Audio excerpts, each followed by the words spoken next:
These days, fast, reliable internet is essential to everyday life. And if you have a business, it's even more essential. Yes. Spectrum Business keeps businesses of all sizes connected seamlessly with internet, advanced Wi-Fi, phone, TV, and mobile services. For this podcast, we rely on Spectrum. Spectrum allows us to record this podcast even though we are in 3 different locations. We do it seamlessly every time. And Spectrum Business offers 100% US-based customer support 24/7 to help you stay up and running. They also offer tailored connectivity solutions with packages built for your business budget. Millions of business owners rely on Spectrum Business to keep them connected.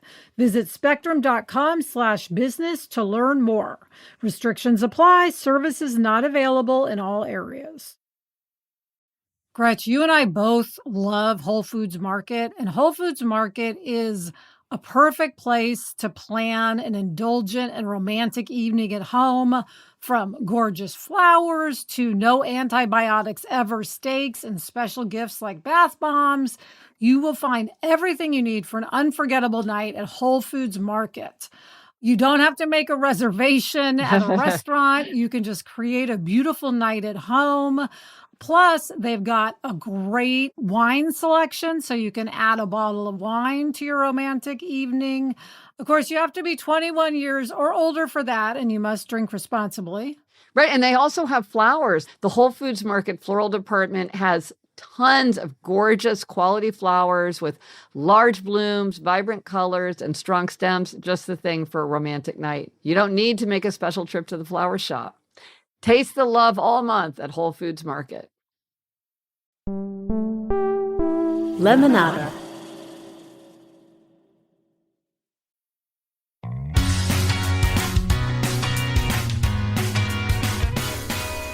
Hello and welcome to Happier, a podcast where we talk about how to be happier. This week we'll talk about some fun and also useful exercises to do as part of No Spend February. I'm Gretchen Rubin, a writer who studies happiness, good habits, human nature.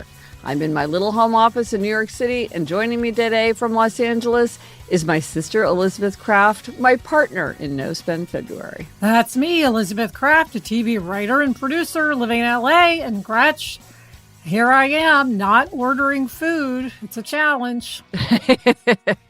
But before we jump in, we got a few fun updates. The first was a couple of people who responded to our comment about raise your hand, step forward to volunteer to make something happen. Yes, Carol said, our 45th wedding anniversary was coming up and I wanted to make it an event just for our children and their children in our home. Nothing too big or flashy, but wanted to somehow honor the day. We had a family favorite simple buffet of cheeses, crackers, grapes, etc., and had a little program to follow.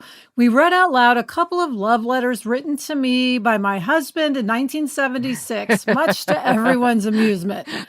So sweet. We browsed through wedding photos. We showed an original wedding invitation and read out a handwritten invoice for the food served at the wedding reception, along with the prices in 1979. As an extra surprise, our 15-year-old granddaughter secretly dressed in my wedding dress and veil to showcase the outfit for the family. We told the story behind the purchase of the dress, which was fun as my mother had bought the dress on sale in a shop window for $3 while I was at work one day. I had a copy of the speech my late father gave at the wedding reception. I had our eldest son read it out and we all drank a toast. 45 years on. It was fabulous. The family each left with a wedding favor, a small bag with the bride and groom's favorite chocolates and sweets from the time of the wedding in October 1979. It was the most wonderful little party, which I will never forget, and I am so glad it happened. I hope this might encourage or inspire. Gretchen, what an incredible idea. What a great idea. And these are such good ideas for things to do, like go back and the letters and the invitation, the invoice. I mean, and then getting dressed up in the dress and veil. I mean, Yes. this is really fun. And again, it's like just deciding I want to make this a thing, and it doesn't need to cost a lot of money. It doesn't need to be some big elaborate thing. And yet it's so memorable and so delightful. And what a great thing to bring you all closer as a family. I love that. Yes, really beautiful. And Rachel wrote, you made an offhanded comment in an episode about how doing something annually is not that frequent. And I just wanted to point out that I had the opposite realization this year. We completed our 4th annual First Sunday of Advent weekend with my husband's aunt this year. And it made me realize that seeing someone once a year actually does move the needle on a relationship, even though it doesn't seem frequent.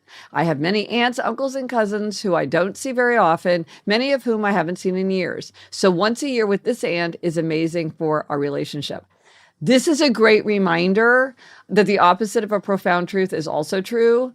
And one thing our father used to say is that frequency was more important than duration, and we should try to see each other frequently, even if we couldn't do it at great length.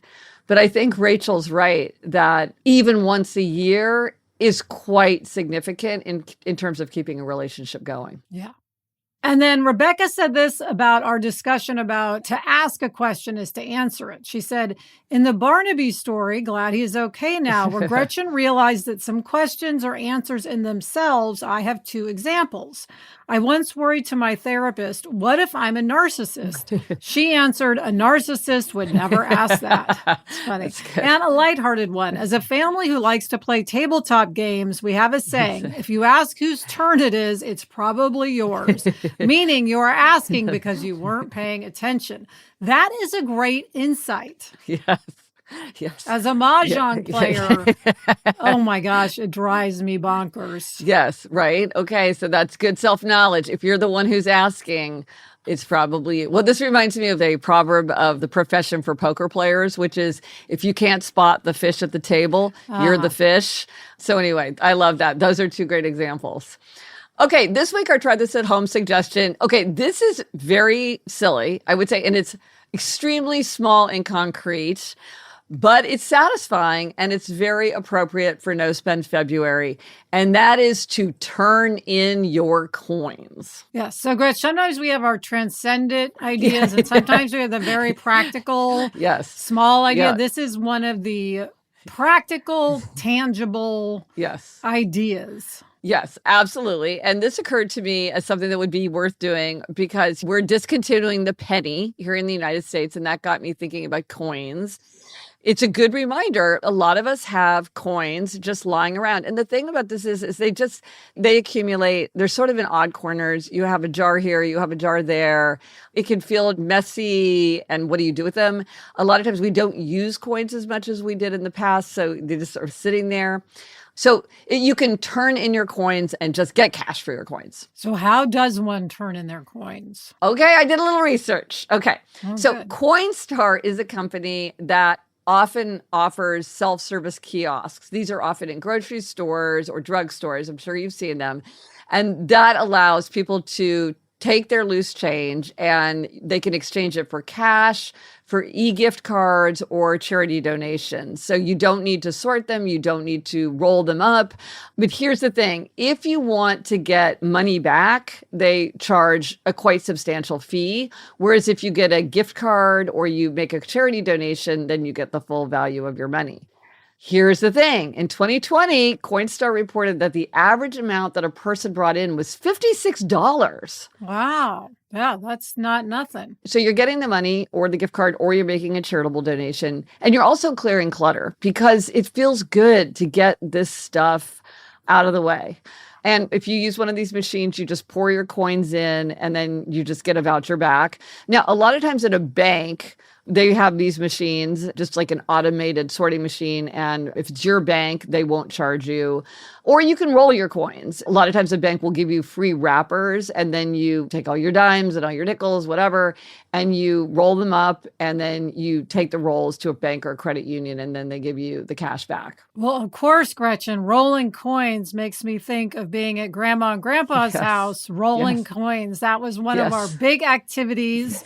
Yes. We would go stay with our grandparents, and Yes. they would give us jars and Yes. coffee cans full of coins, and you and I would roll them, and then we would get to keep the cash. Yes. We'd sit on the floor cross-legged with all the coins in front of us, watch TV and roll coins. And we were so industrious. But listen, I must mention, so Elizabeth had a grift going as a kid that annoyed me so much. As like the superior one who was 5 years older, Elizabeth told our grandparents that she collected dimes. Well, in my defense, And they gave her their dimes. And I was like, dimes is just money. yeah. But How are you Gretchen, people falling for this? I had a bank that I got for Christmas that was just for dimes. It Yes. was like this tube, this long tube. And it was And very as you put in pleasing. the dimes, Yes. it would add up. So, I mean, to me, that was a collection. I mean, it was just funny because it was one of these things where I was just hopping mad. You just got everybody to hand over your dimes.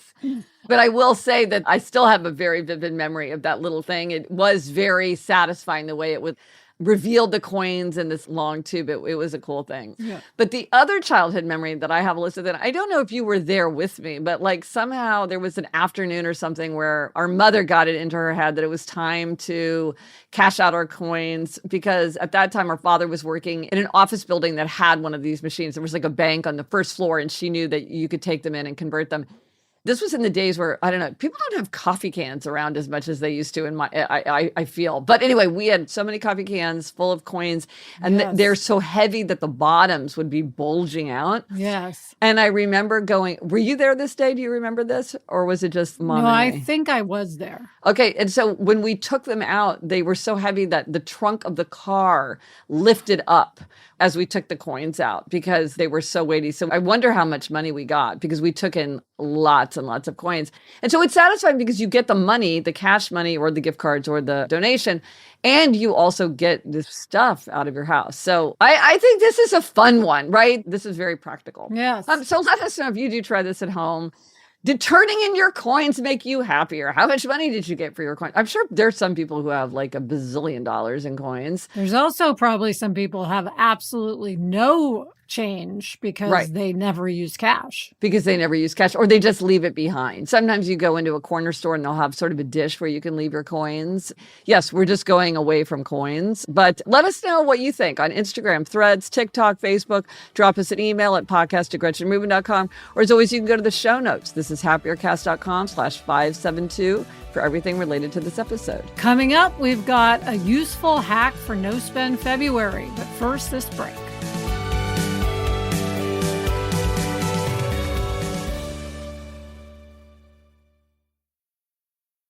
This episode is sponsored by BetterHelp. Sometimes it can feel like everyone has it all together in their love lives, whether you're married, dating, or single. The truth is, most of us are still figuring it out and finding our way. I've been married 18 years. I still haven't totally figured out my relationship. And one thing that can be very helpful in getting more connected in your relationships is going to therapy. A therapist can help you identify what's weighing your relationships down and find ways to brighten them again. BetterHelp has quality therapists that work according to a strict code of conduct and are fully licensed in the USA. Plus, they will do the initial matching work for you so that you can focus on your therapy goals. With over 30,000 therapists, BetterHelp is the world's largest online therapy platform, having served over 6 million people globally. Sign up and get 10% off at betterhelp.com/GretchenRubin. That's betterhelp.com/GretchenRubin. Gretch, it's a new year and we're all focused on well-being and improving ourselves on our wellness journeys. And what better way to improve our lives than to listen to an audiobook? You know, I am absolutely in love with Audible and with audiobooks. You'll be happy to know that the audiobook I am listening to right now was written by you, Gretchen. Your book, Get It Done, about how to get a big project done. Not surprisingly, I need help in that arena of my life. And I love just listening to you reading your audiobook. Yeah, and you can level up your parenting, career, finance, finances, sleep, relationships, or mindset, the Audible Wellbeing Collection has everything to inspire and support you every step of the way. Elizabeth, I love the idea that you're listening to my audiobook. Kickstart your well-being journey with your first audiobook free when you sign up for a free 30-day trial at audible.com/happier. Membership is $14.95 a month after 30 days. Cancel anytime. Listening to the top voices in well-being sounds like self-care to us. Audible. There's more to imagine when you listen. It's a new year and time to get back to feeling like yourself. If losing weight is one of your 2026 goals and you're ready to make progress you can count on, then Weight Loss by Hers might be the right fit for you. Through Hers, you're connected with a medical provider who determines if treatment is right for you. If prescribed, your treatment plan is personalized to support you in reaching your goals. Plus, you can access a range of treatment options like oral medication kits or GLP-1 injectables. They can really help with the stress of trying to lose weight. Feel like your best self again. Visit forhers.com/happier to get a personalized, affordable plan that gets you. That's FORHERS.com/happier. forhers.com/happier. Weight Loss by Hers is not available everywhere. Compounded drug products are not approved or evaluated for safety, effectiveness, or quality by the FDA. Prescription required. See website for full details, important safety information, and restrictions. Actual price depends on product and plan purchased. So here's a hack that comes to us from Melissa, and it seemed very appropriate for No Spend February. She writes, I just wanted to drop a quick note to say that Elizabeth's 26 for 26 item about using her head massage gift certificate gave me a great idea. I still had a couple slots open on my 26 for 26 list, and as soon as I heard that, I realized that I must have at least 15 gift cards and gift certificates that I need to use. Some of these I've had for years, so I added an item to my list to use up all those gift cards this year. It will save me from losing out on the value, and it's also a pretty fun task. What a great idea. Yes. And you and I were saying February, our No Spend February, is a great time to use a gift card or a gift certificate for something because you already have it. And it is funny how these can add up. Like somebody gave Jamie and me a very nice gift card for our anniversary to a nice restaurant. I keep forgetting about it, but I want to use it because sometimes they do expire or they get lost or whatever. So I think it is a good idea to use these up. I will note this about gift cards. So often we give gift cards and it might feel more like a gift if it's very particular. Like it's a gift card for a meal at a particular restaurant, or it's a gift certificate for 10 movies at this one specific movie theater or whatever. To the giver, that feels more like a gift because it feels more like an actual specific thing. But what research shows is that what people really like from a gift card is something that is unrestricted as possible, as much cash as possible. So they would really rather have something that is either like a cash substitute because it's like a credit card gift certificate, or it's like a huge big box store where you can spend it on any way that you want. So that's just a good example of sometimes what a person's impulse is to give is not the same thing as is most pleasing to the recipient. Interesting. I know for me with gift certificates, I hoard them because the anticipation of it, I'm not willing to give up. So I have to make myself use it. Otherwise, I'll hoard. Well, see, this is interesting, Elizabeth, because is that an aspect of saving? Because, you know, you and I have this problem with saving T-shirts, saving stationery. It's exactly the same. Saving impulse. candles. But as often what happens when you save these things, you end up wasting them because they become less valuable over time. You might lose them. They might expire. The company could go out of business. It's really something where we're better off using them up right away and getting the full value. But saving them, the strange saving impulse. Okay, Gretch, it's time for a Four Tendencies tip. Okay. So I read an article in the Wall Street Journal and it was all about estrangement. But to me, this read like a possible example of Oblige Rebellion. And I just thought that this was really interesting because so many listeners write in about Oblige Rebellion because it is a puzzling phenomenon, but also a very common phenomenon. I thought that I would just share this. Okay. So this is the May 2025 Wall Street Journal article called What I Tell Mothers Who Feel Rejected by Their Adult Children. And in this article, there are therapist Rachel Glick tells the story of a woman named Marjorie who said that she and her son Sam had always been very close, but she had not been part of his life in 3 years. And this is the quotation. Her son pulled away, she said, after she questioned his decision not to include his brother in his wedding party. She couldn't understand why he would react so violently. His decision to cut off contact seemed to come out of nowhere. So when I hear that, I'm thinking, bing, bing, bing, bing. That kind of sounds like obliging rebellion to me. Okay. And so then later in the piece, she explained that after she worked with a therapist to try to connect again with her son, Sam, Marjorie discovered that, in fact, to him, this particular argument was just the latest of many times that she'd felt that his needs or feelings were being dismissed, and that she believed that she preferred his brother to him, that she took his brother's side and was more tolerant of his brother's mistakes. So to me, I'm hearing, I'm ignored, I'm neglected, I'm overlooked. Everything is being expected of me. No one's listening to me. It's all becoming too much. I'm going to blow up the situation with oblige or rebellion. So I just thought that that was really interesting because I think sometimes there's a situation and there's many different perspectives in which to view it. Obviously, this is just like Monet's haystacks. There's a million ways to look at anything because people so often ask about what oblige or rebellion looks like. And of course, I don't know these people. I'm just reading the same Wall Street Journal article as everybody else. But to me, this is the kind of thing that presents as oblige or rebellion because people will often say it's disproportionate. One little thing and the person just wildly overreacted. But if you know what you're looking for, you see the building anger, you feel the building resentment. You can see that the person is starting to feel more and more pressure and is starting to like get that explosive feeling. And that's when you can intervene and then try to fix it before the oblige or rebellion really sets in. So that's why I think it's useful to sort of think about how it might look. Whether or not in this particular situation, that's what it is, because again, I don't know, I'm just reading the article, but I think it's an instructive example. Yeah. And of course, oblige or rebellion can be your own or somebody else's in your life. Well, 1,000%. I think everybody needs to learn about it because oblige is the biggest tendency for both men and women. This is the tendency that the biggest number of people belong to. Oblige or rebellion, when you know to look for it, is quite common. It can be very, very beneficial, but it can also be very destructive. And mostly you would rather not have it. You would rather fix the problem before the rebellion actually is set off.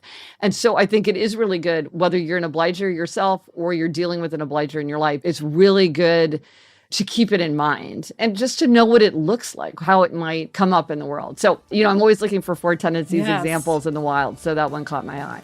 All right, Gretch, coming up, we have a listener question related to whether you're an aerialist or a juggler. But first, this break.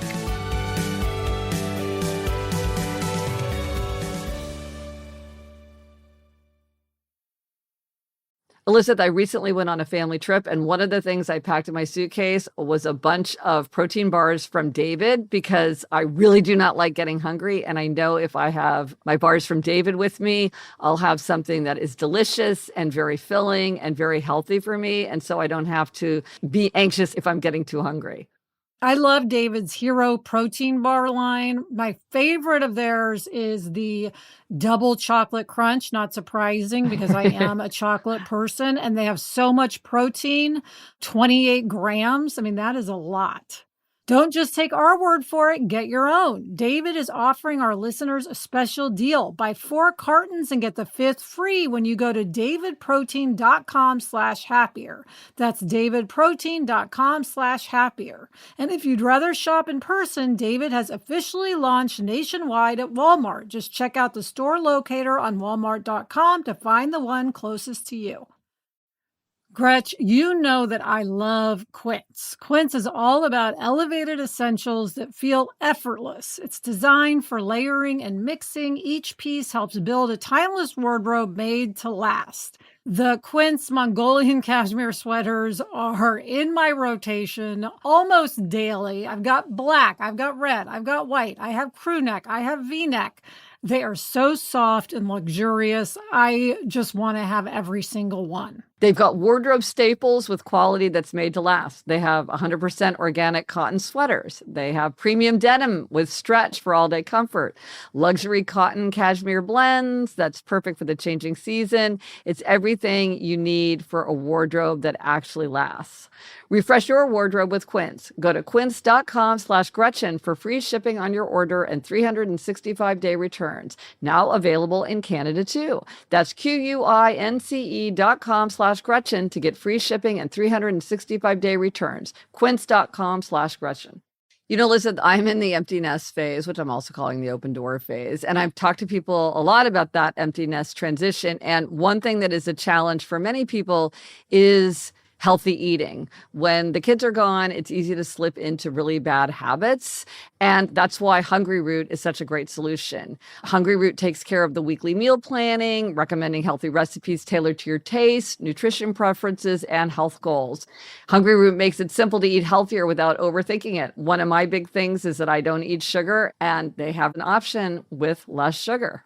Most resolutions die within a few weeks of the new year, but Hungry Root makes eating healthier so easy that you can seriously stay on track with your health goals or new diet past January.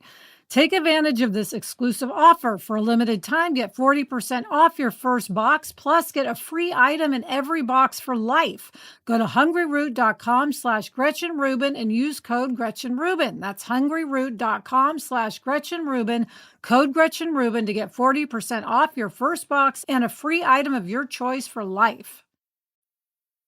Okay, it's time for a listener question. And this is interesting. It has to do with the difference between jugglers and aerialists. And to refresh your memory, this distinction has to do with how you like your work and your schedule and your days to feel. So jugglers are people who really thrive with keeping a lot of balls in the air.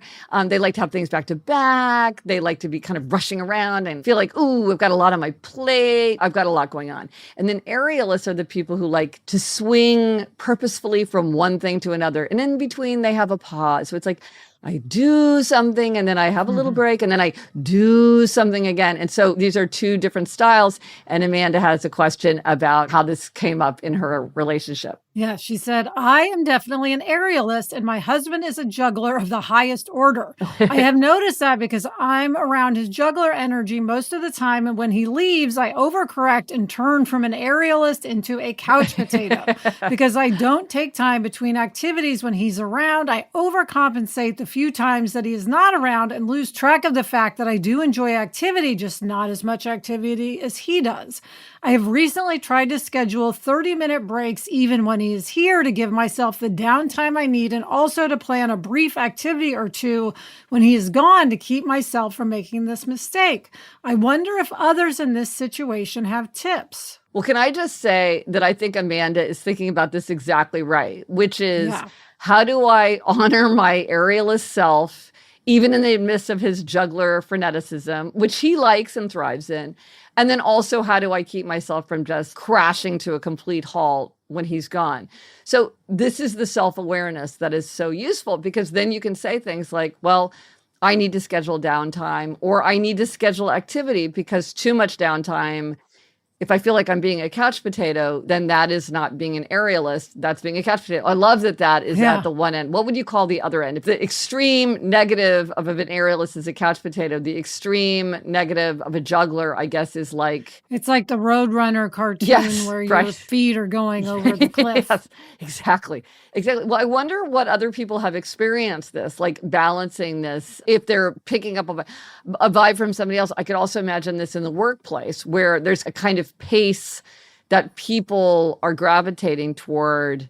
And if it's not your natural pace, you might have to find like, okay, well, how do I sort of make room for what works for me amid the larger atmosphere? Yes. So we need listeners to weigh in. Yes. Have they experienced this and what do they do about it? Absolutely. Because I'm sure jugglers could also feel frustrated when they're with aerialists. Oh, I'm sure. Well, and again, it's the same thing, which is when you understand there's sort of this distinction, it's not like one person's right and one person's wrong. It lets you have more compassion because you're like, oh, I see why you keep saying that you don't want to.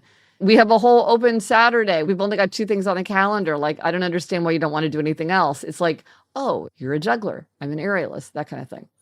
Yeah, so I can't wait to hear what people have to say about that. But listen, now it's time for demerits and gold stars, and this is an even numbered episode, and that means it's your turn to talk about a demerit. What is it? So, Gretch, I'm calling this a demerit. Maybe it'd be better called a happiness stumbling block, but I just do not feel like I have the right shoes for winter. I'm literally sitting in my closet thinking, I've been through other winters. What did I wear on my feet then? Yeah. I'm baffled about what I should be wearing on my feet. I mean, like I get sandals in the summer. That's easy. What is winter in Los Angeles? Well, it's not that wintry. I mean, it's 50s, 60s, 70s. And I wear sneakers. If I'm not wearing sneakers, I don't know. I feel like I don't have shoes that are not sneakers, but are closed-toed. I mean, I have some boots, but I don't want to wear boots to the mall. Don't you have loafers? I don't wear loafers. See, this is the thing. I'm just, I don't know what's happening. I don't know what I did before. I've worn shoes my whole life. This is the thing. It will happen and you're like, I literally have no memory of ever facing this dilemma before. And clearly it has come up 1,000 times, right? Isn't that funny? I don't know. Is it that styles changed in such a way that like I used to have shoes I wore all the time? Like I can't think of a pair of boots I had that I wore a lot, but now they just are very unstylish. But I'm just surprised you have a lot of stuff in your closet. Like you're just looking in your closet and like literally nothing is suitable. Yeah, nothing feels right. Huh. So it's just baffling me. Okay. So I don't know what to do about it. I'm not going to buy any new shoes, not in February. Yeah. But it's just something I'm contemplating. Well, as you go out and about, you can see, well, what are other people wearing on their feet? That's a good idea. I'm going to do that. Didn't think of that. This does feel like a problem that can be solved. That it's a funny problem to have. And I know exactly that feeling where you're like, what have I done about this before? It was kind of like, remember in COVID where you would travel for the first time after COVID and you're like, I literally don't remember how to pack a carry-on bag. What goes in a carry-on bag? I have no concept. What did I take on a plane? Yes. It all had to come trickling back into your mind. Yes, it feels just like that. Mm-hmm. Or like the morning routine every school year in September when you're like, wow, what time do I get up? How do I make lunch? Yes. Okay. How is this ever possible? All right, Gretch, what is your gold star this week? Okay, this is a gold star that I'm giving to my daughter, Eleanor. And this was something that happened right after our father died. Eleanor sent us a video. It took a minute to figure out what this video was. What it was is that a couple of years ago, when we were all in Kansas City, we dug out some old home videos. For instance, when our parents were bringing me home from the hospital as a newborn, and we were watching them. And Eleanor, unbeknownst to anybody, had recorded us watching them. So in her thing that she emailed to all of us, you could see the video of our parents, bright-eyed and bushy-tailed and coming home with this newborn baby. And you could hear everybody commenting on it. Yes. For instance, our father was so tickled by this. And, we've talked about how we wish that we had more recordings of his voice. And there's his voice just piping in. Everybody's just sort of commenting on it. Oh, look at that. Look at that haircut. Who is that? Where is it? Oh, yeah, that's. Yeah. And it was such a time capsule of that moment of us watching. It was so fun to watch the video, which it's kind of hard to watch it. So we don't watch it that much. It's kind of a little bit of a hassle to like get it out and watch it. So, but we didn't know that she had this. And so it was just such a delightful kind of slice of life from the past. Yes. That we all got. We really loved it. Yes. Gold star to Eleanor for making the video and then for remembering she had it and sending it to us. Oh, absolutely. Absolutely. It is a precious keepsake. Yes, it is. And it's a good reminder that sometimes these moments that seem very, very evanescent can be very precious. And the resource for this week, the Since You Asked podcast, my other podcast that I do with Lori Gottlieb. We took a break and we're back.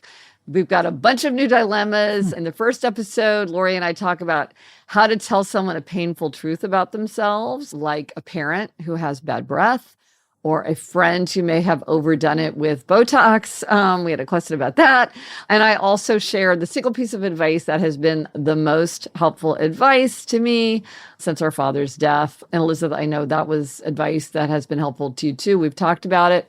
So we hope you'll join us for that conversation on Since You Asked, wherever you listen to your podcasts. Yes, I love the new episodes, Gretch. Excellent. So what are we reading? Elizabeth, what are you reading? I'm reading Strangers by Belle Burden. And I'm reading Penin by Vladimir Nabokov. And that's it for this episode of Happier. Remember to try this at home. Turn in your coins. Let us know if you tried it and if it worked for you. Thanks to our executive producer, Chuck Reed, and everyone at Lemonada. And here's your rhyming reminder. If you love the show, leave a review to let us know. Until next week, I'm Elizabeth Kraft. And I'm Gretchen Rubin. Thanks for joining us. Onward and upward.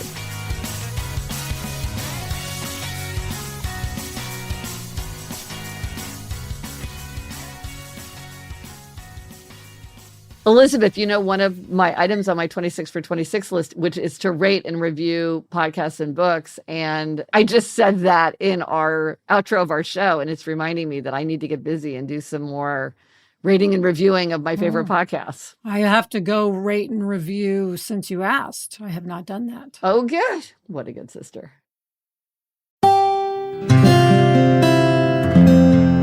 From the Onward Project. Hi, Gretchen, Craig Robinson, and my little sister Michelle here. We host a new podcast called IMO with Michelle Obama and Craig Robinson. We know you're the queen of giving advice, so we wanted to get a few tips from you. You know, Gretchen, a lot of our listeners are going through some major life changes. What advice do you have for folks who are trying to stay grounded in the midst of major life transitions? Craig and Michelle, I am so happy to be talking to you. Here are a few questions that might help us gain perspective. So consider questions like this. What activities take up my time but are not particularly useful or stimulating for me? Do I spend a lot of time on something that's important to someone else but is not very important to me? If I could magically change one habit in my life, what would I choose? And here's a question. Would I like to have more time in solitude, restorative solitude, or would I like to have more time with friends?